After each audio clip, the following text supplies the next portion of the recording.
Saya bersyukur kalau pada pagi hari ini saya bisa melayani di tempat ini.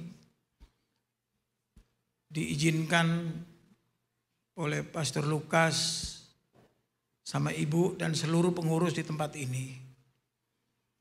Terima kasih banyak. Biarlah anugerah Allah menyertai saudara-saudara sekalian. Dan gereja ini makin hari makin diberkati Tuhan.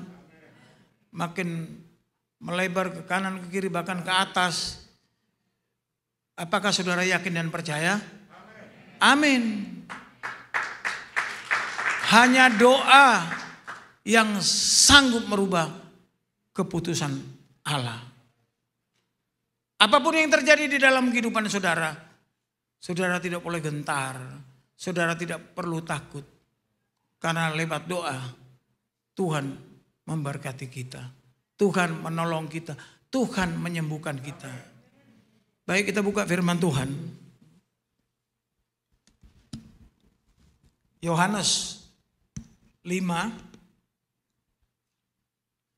Yohanes 5 ayat 1 sampai dengan ayat ke 9. Dikatakan di sana, sesudah itu ada hari raya orang Yahudi dan Yesus berangkat ke Yerusalem. Di Yerusalem dekat pintu gerbang domba ada sebuah kolam yang dalam bahasa Ibrani disebut Bethesda. Ada 5 serambinya. Dan di serambi-serambi itu berbaring sejumlah orang besar, orang sakit, orang-orang buta, orang-orang timpang, dan orang-orang lumpuh yang menantikan goncangan air di kolam itu.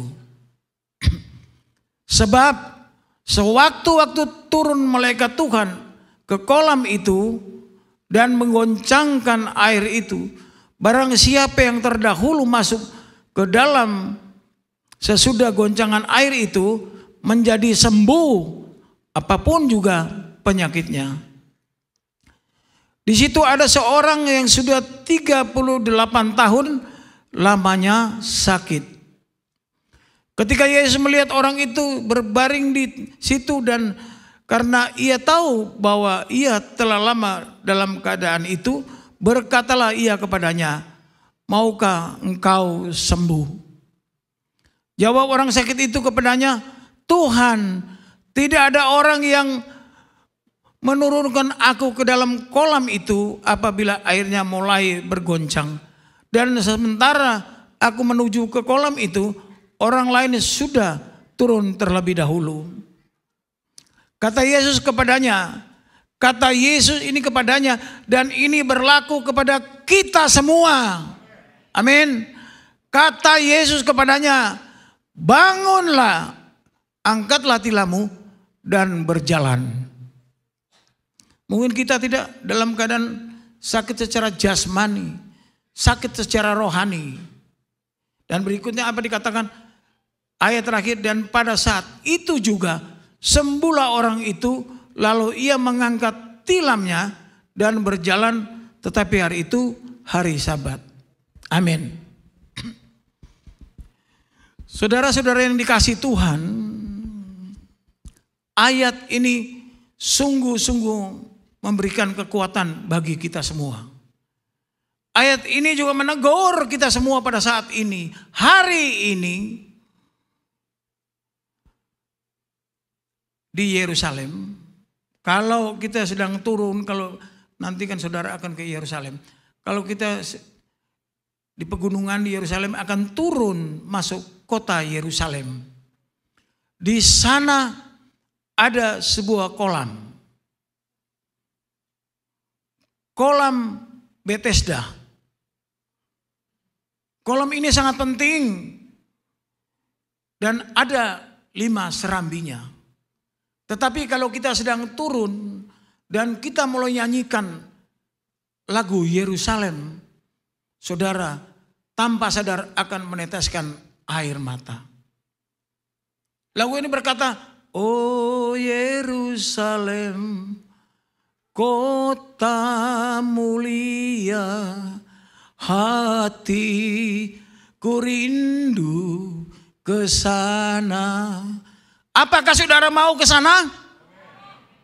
Katakan iya dan amin. Mungkin hari ini saudara belum tur rohani ke sana. Tetapi saudara berdoa, Tuhan semudah membalikan tangan saudara untuk memberkati saudara. Amin. Sangat penting kolam Bethesda ini. Saya sudah berkali-kali, puluhan kali malah ke Israel. Kadang-kadang saya jadi tur rohaninya, dan ketepatan istri saya punya travel Maranatha. Jadi berkali-kali di Yerusalem itu, kota pertama Tuhan sudah hadang kita dengan mujizat yang terbesar di sana. Apa itu? Kolam Bethesda.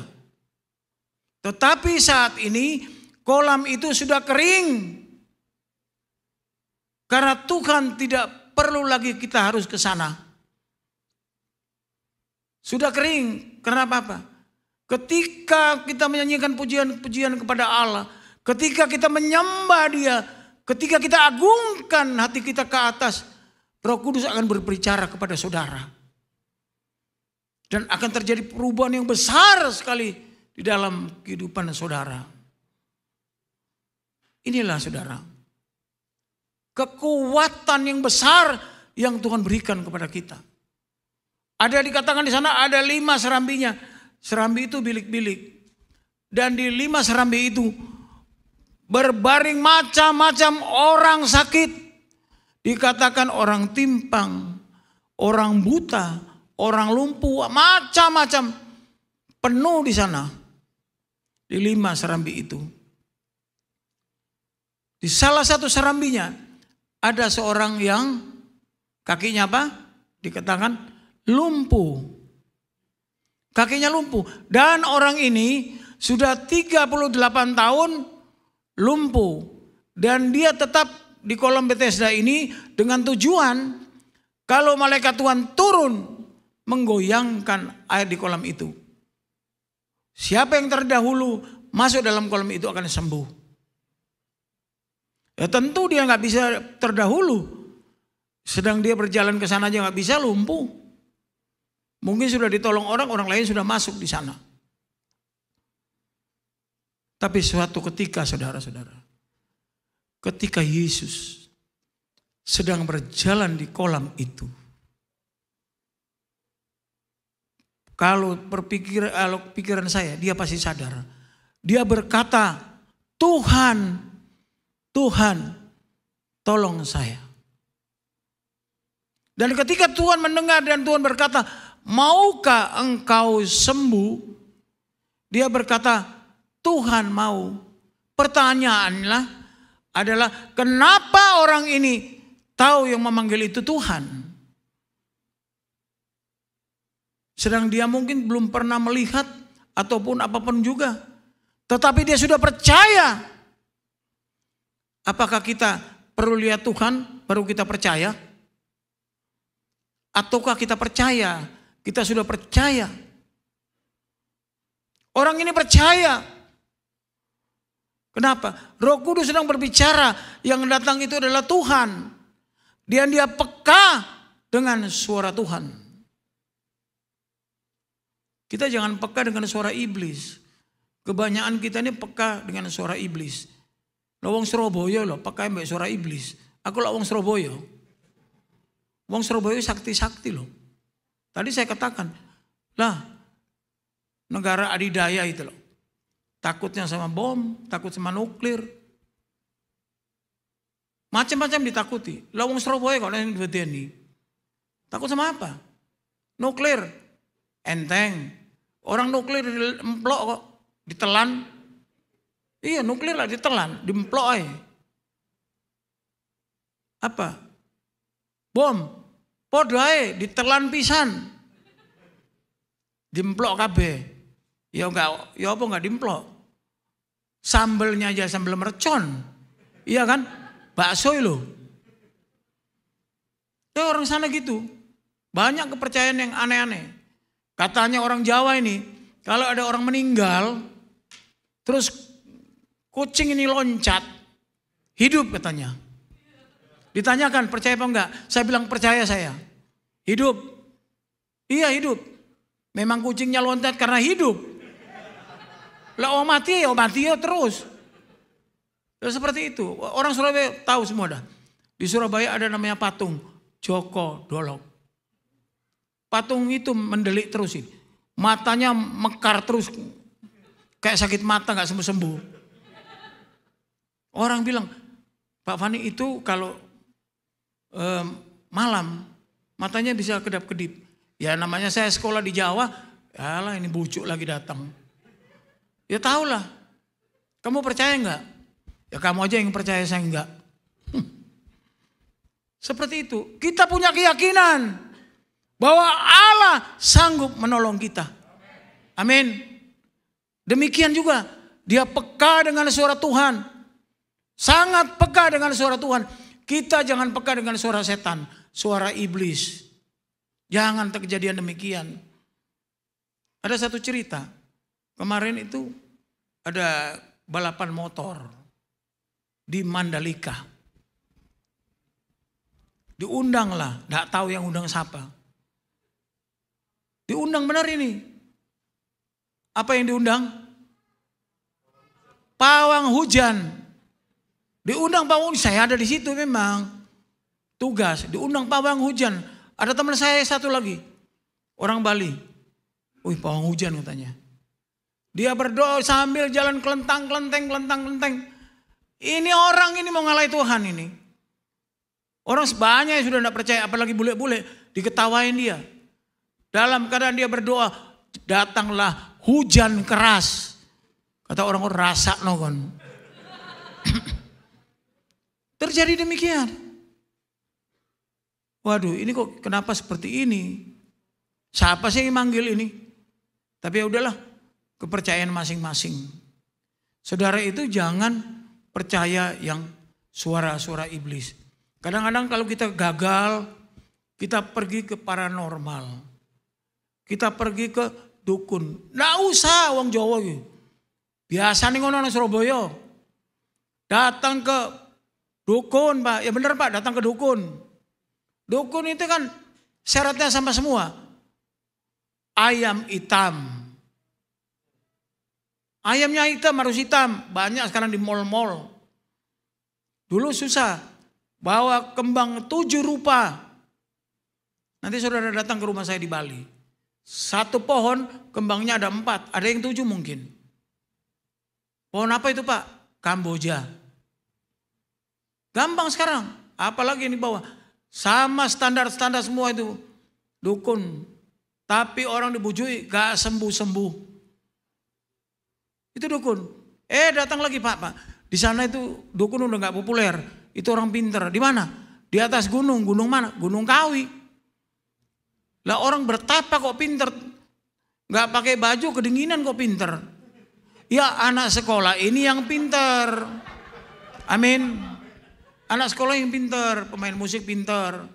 Saya tadi bilang ojo pakai celana yang lubang-lubang itu. Kalau gak kelihatan gak apa-apa.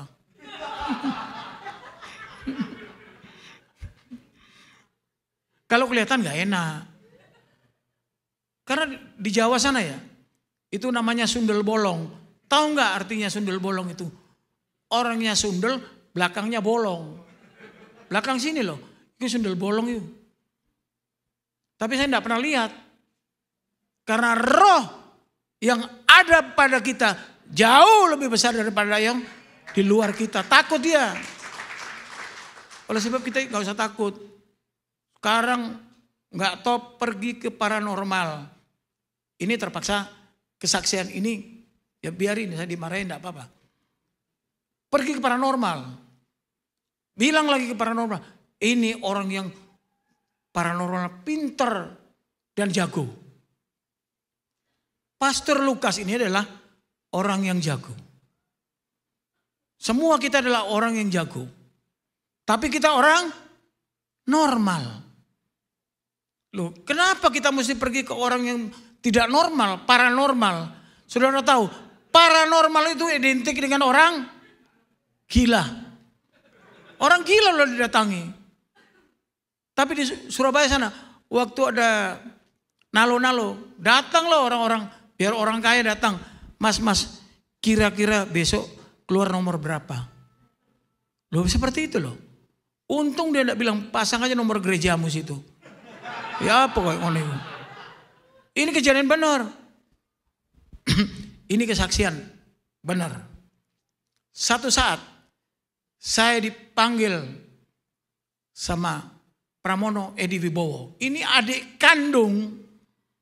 Biar kalau Bu Kiki, ada Bu Kiki dengar pasti ketawa.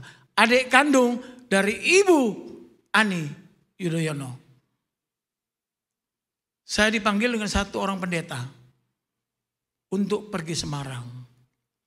Tak bilang sama pendeta ini, waduh, kalau ketemu Pak Edi ini pasti kita naik pangkat. Wes, minta apa aja sama Pak Edi pasti dinaikkan. Orang saudaranya presiden. Saya sampai Semarang, Bu Kiki istrinya telepon. Kita berdua, saya sebut aja namanya, Daud Tony. Daud, kok kita mau pergi ke rumah dinas? Lah ya bilangnya rumah dinas. Aku gak naik pangkat lah Daud. Tak kira mau naik pangkat kita ini. Sudah kita pergi ke rumahnya. Ceritalah Pak Edi ini. Cerita macam-macam, enggak cerita apa-apa. Terus dia bilang, besok 2 hari lagi Pak Fani bawa 2 hamba Tuhan, 2 pendeta. Di mana Pak? Di Cikeas. Loh, kan kita tahu semua. Cikeas itu cuma ada 2 rumah. Ada beberapa rumah yang lain. Rumahnya presiden sama rumahnya Pak Edi. Ke Cikeas. Nanti tak kasih pengawalan pendeta-pendeta 2 ini. Oke, yang milih saya. Sudah saya dapat 1 pendeta. Saya belum dapat satunya. Tapi satunya katanya istrinya Pak Edi ini, Bu Kiki ini jangan diganti Pak Fani. Apa? Ya sudah pokoknya jangan diganti. Baru di rumah baru saya tahu. Aku ini sering ke gereja katanya. Loh. Untung tetangga kita nggak tahu. Kalau tahu gempar pisan. Aku ini sering ke gereja tapi pindah-pindah biar orang nggak tahu. Lah ini mau doa apa Bu? Nanti dengar dari Bapak aja katanya. Pada saat itu posisi Pak Edi itu Kasdam, Wakil Kepala Staf Kodam 3 Siliwangi. Kodam 3 di Ponorogo pada saat itu. Pangdamnya Pak Darpito. Pangdamnya. Kita nggak tahu mau ngapain ini di rumah. Sampai rumah. Ya ilah dia cerita. Mau suruh cari pendeta, sampai di Cikeas saya bawa pendetanya lucu. Pendeta pertama, saya telepon, Pak Pendeta, kita udah siapkan pengawalan. Tolong Pak Pendeta, di mana? Saya udah berangkat katanya. Waduh, kok udah berangkat Pak? Ini saya pikir aku nggak naik pangkat, malah turun pangkat gini. Udah berangkat, ya sudah Pak, kita ngumpul di Cibubur. Dekat Dunkin Donat. McDonald dekat McDonald. Satu lagi saya telepon, saya datang ini.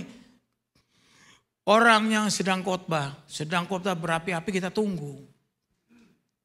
Setelah selesai, Pak Pendeta, ini anggota sudah begitu berapa orang kumpul. Jadi Pak Pendeta kita mau kawal. Dia bilang, kawalmu berapa kawalnya? Lumayan lah Pak, yang awal pokoknya aman Bapak. Gak usah pulang aja. Yang awal saya jauh lebih besar. Lah, anggotaku ngomong, pendeta gendeng ini memang. Presiden aja kawal 9 orang, 10 orang bisa ribut di jalan. Ini lebih besar jauhnya katanya. Tak bilang, wah saya kasih ngomong, udah ayo jalan. Udah, dia pergi sendiri. Sampai di Cibubur, kita tunggu. Lah, pendeta itu datang masing-masing loh. Enggak ada pengawalnya ternyata. Saya tanya loh Pak, katanya ada pengawalnya. Iya kamu enggak bisa lihat. Saya baru ingat. Iya, malaikat yang ngawal dia.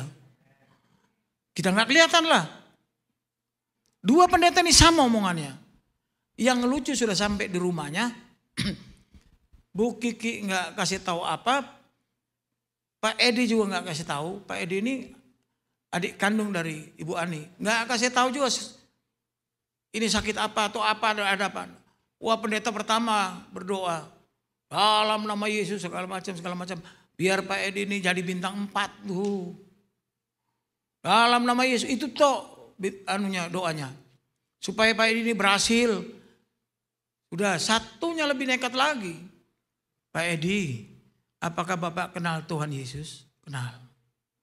Benar Bapak kenal Tuhan Yesus. Tuhan saya yang ganteng itu dan gondrong itu. Kenal Pak, dia bilang. Sudah berdoa. Tapi pendeta pertama pakai ini perjamuan kudus. Nekat pisanin pendeta satu ini. Ini orang Pak Edi baru pertama kali perjamuan kudus. Waduh, saya grogi deh. Saya kena buri ya. Lama-lama karena tempeleng, siapa yang milih? Perjamuan kudus loh. Dia tanya lagi. Lucu lagi dia bilang, Pak, roti ini saya beli di supermarket. Waduh, kok dibeli di supermarket? Ngomong dari Israel tah. Saya beli di supermarket katanya. Roti tawar. Cuwili mana ya? Mau dikasih makan sama jenderal. Tapi Pak, yang anggur ini saya karena baru pulang, saya bawa dari Israel. Nah, ini mending ini. Didoakan, tapi ini punya kekuatan yang dahsyat dan luar biasa. Ini dahsyatnya dan luar biasa. Tuhan saya hebat Pak. Tuhan saya luar biasa. Bukan saya yang hebat, tapi Tuhan saya Yesus Kristus katanya. Wah, ini mantap tak bilang. Sudah berdoa selesai, satunya selesai. Yang kedua ini karena aliran karismatik dia bilang, Pak, ambil Alkitab. Kaget saya, lu ambil Alkitab. Sudahlah, Pak Edi pergi lagi. Ambil Alkitab benar. Saya baru ingat, oh Bu Kiki sering masuk gereja ada. Ambil Alkitab, dibawa Alkitabnya. Dibawa, suruh buka, dia pakai kacamata, dibaca. Kita belum sadar loh saudara-saudara. Sakit apa dia? Sudah dibaca semua, udah selesai. Doanya udah selesai. Tuh loh, Papa sembuh. Baru kita tahu, loh rupanya Pak Edi tangan kanannya nggak bisa diangkat. Dan kepalanya kunang-kunang. Suruh baca Alkitab nggak mampu pasti. Ini hanya baca Alkitab, dia sudah dijamah Tuhan. Amin. Kita juga demikian. Kalau kita rajin membaca Alkitab, kalau kita rajin berdoa, mendekatkan diri kepada Tuhan, dan saudara akan lihat Roh Kudus akan berbicara kepada saudara. Berkat Tuhan itu akan mengalir, kesehatan akan terjaga. Apa pekerjaanmu, anak-anakmu, pasti dijaga Tuhan secara luar biasa. Itu saudara-saudara. Dan setelah itu dia bilang, ini tangan saya nggak bisa diangkat. Mata saya kunang-kunang. Terakhir dia bilang, saya 2 minggu lagi dilantik jadi komandan Kopassus. Waduh, kalau tahu gitu kita jangan didoain lah, biar tangan jangan diangkat. Siapa tahu kita yang terpilih jadi komandan Kopassusnya. Demikian dahsyat dan luar biasa. Dia percaya loh. Dan ayatnya ini, orang lumpuh ini pertanyaan tidak banyak. Tuhan bertanya, maukah engkau sembuh? Tidak pikir-pikir apa-apa, dia bilang mau. Dan apa yang Tuhan lakukan? Tuhan hanya bilang, kamu bangkit dan angkatlah tilammu dan berjalanlah. Dan dia sembuh. Maukah kita seperti itu? Kolam Bethesda sedang sudah kering. Kita masalah apa? Masalah jasmani atau rohani. Masalah pekerjaan, masalah rumah tangga. Masalah apa aja. Serahkan kepada Tuhan dan yakin percaya 100% Tuhan sanggup menolong saudara.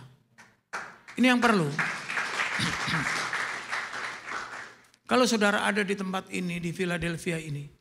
Kemarin saya bangga. Orang-orang Indonesia yang ada di Philadelphia ini. Hebat-hebat. Luar biasa semua. Diberkati Tuhan. Amin. Apalagi gereja ini. Diberkati Tuhan secara luar biasa. Saya di Indonesia aja banyak orang bilang, oh gereja Betaninya Pastor Lukas itu besar. Makanya waktu saya bagi-bagi sembako, saya sungguh-sungguh perhatikan. Saya mau biar pagi-pagi saya lihat. Tidak ada orang Indonesianya loh. Kalau ini tidak ada orang Indonesia yang minta-minta seperti ini. Berarti gereja ini gereja yang diberkati Tuhan. Dan saudara semua kaya raya. Amin. Nah kalau saudara sudah diberkati di sini. Saudara sudah bertumbuh di sini. Sudah nggak usah pindah ke sana kemari, ke sana kemari. Iman kita tidak makin naik, makin turun. Nanti akhirnya kalau kita mau nyanyi puji-pujian, kita malah nyanyi yang lain-lain. Masa ada sih saudara, lagu yang ada di Indonesia. Selamat tidur kekasih gelapku. Coba tanya, beneran ini? Selamat tidur kekasih gelapku.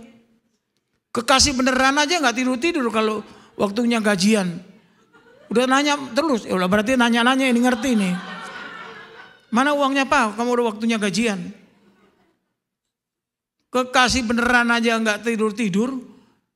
Kekasih gelap lagi. Selamat tidur kekasih gelapku. Beneran ini. Ada lebih aneh lagi. Separuh napasku. Pernah dengar kan? Separuh napasku. Ini kita ditutup dikit sama Tuhan. Menggek kita. Udah doang. Dia nggak tahu kali. Waktu musim COVID itu oksigen itu penting sekali. Rebutan oksigen. Sekarang kita loh, Tuhan bilang kamu bernapas wes. Gratis. Kamu di air pun tak kasih kesempatan bernapas. Loh dahsyatnya Tuhan kita. Betapa dahsyat penjagaan Tuhan di dalam kehidupan kita. Amin. Oleh sebab itu kita harus yakin. Kita lihat firman Tuhan. Kita jangan khawatir. Oh, ini 1 Petrus ya. Oh ya betul. Apa dikatakan di dalam firman Tuhan? Serahkanlah segala kekhawatiranmu kepadanya, sebab ia yang memelihara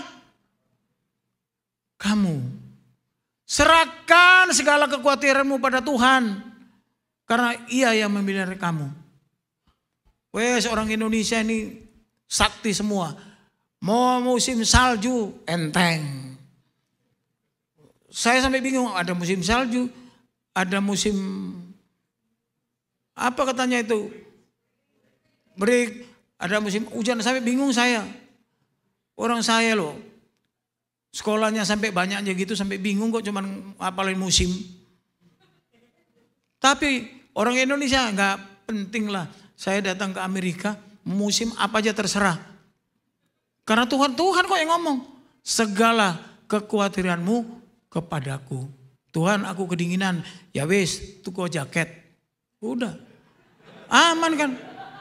Aku nggak duwe jaket, minta sama pastor. Pasti pastor kasihan. Jemaatku kedinginan. Udah kasih terpaksa. Gak usah khawatir. Tuhan bilang serahkan semua yang ada. Serahkan kepada Tuhan. Dan bergantung penuh. Tapi kita ini kebanyakan ngelawan. Gak mau berdoa minta enak. Mana ada gitu sih. Kerjanya malas minta enak. Loh saudara. Kalau kita malas kerja Tuhan bilang kamu gak usah makan. Lu tegas Tuhan bilang. Kalau kamu masih malas kerja. Kamu belajar sama siapa? Sama semut. Saya pernah teliti semut itu. Saya lihat sih. Aku lah suruh belajar sama semut. Tapi iya loh. Semut kayak tentara loh. Satunya jalan ke sini melok kabeh.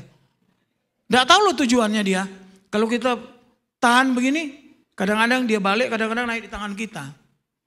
Saudara tahu kalau latihan di Akademi Militer Magelang, kita kan bangun pagi, malam masih jalan. Itu kita bisa tidur sambil baris. Bisa loh, lama-lama bisa.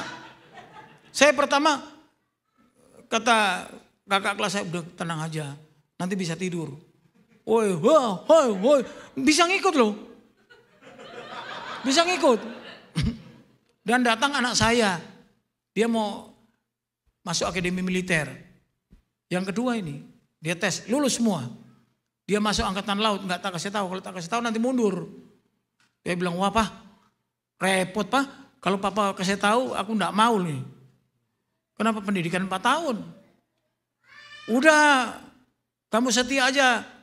Berdoa sama Tuhan, berintah kekuatan sama Tuhan. Dan segala macam, berdoa sama Tuhan. Setelah dia lulus, kita datang.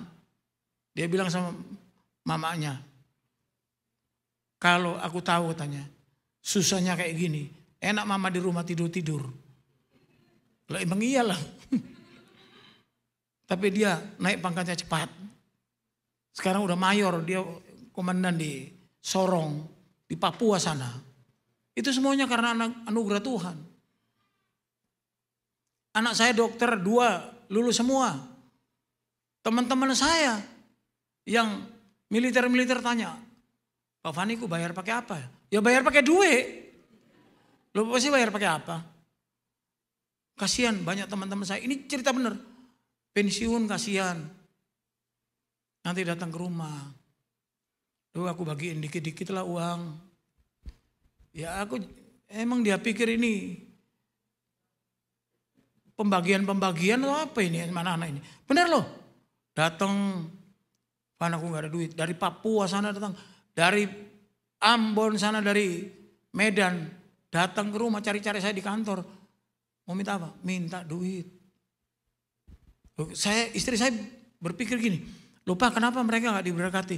Kita diberkati. Kita ini anak Tuhan kok. Tuhan kan malu kan ya. Melihat anaknya minta-minta. Iya kan? Kita semua diberkati kan?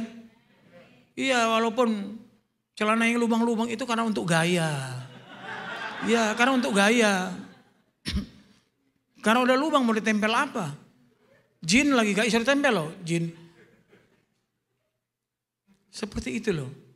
Kalau kita setia kepada Tuhan, kita akan melihat keajaiban Tuhan akan terjadi dalam hidup saudara. Sama seperti orang lumpuh ini. Akhirnya orang lumpuh ini berjalan. Dan dia bersuka cita kepada Tuhan. Bahwa Allah yang dia sembah selama ini, Allah yang dia kenal tidak sia-sia. Amin. Biarlah firman Tuhan itu menjadi kekuatan bagi kita semua. Kita hadapi apapun juga, kekuatan kita selalu kita serahkan kepada Tuhan. Makanya kita baca firman Tuhan supaya kuat kita. Jangan yang aneh-aneh, kita baca aja firman Tuhan, coba lihat. Tuhan bilang loh, serahkanlah segala kekhawatiranmu kepadanya sebab ia memelihara kamu. Ada tahu orang seperti itu? Amin.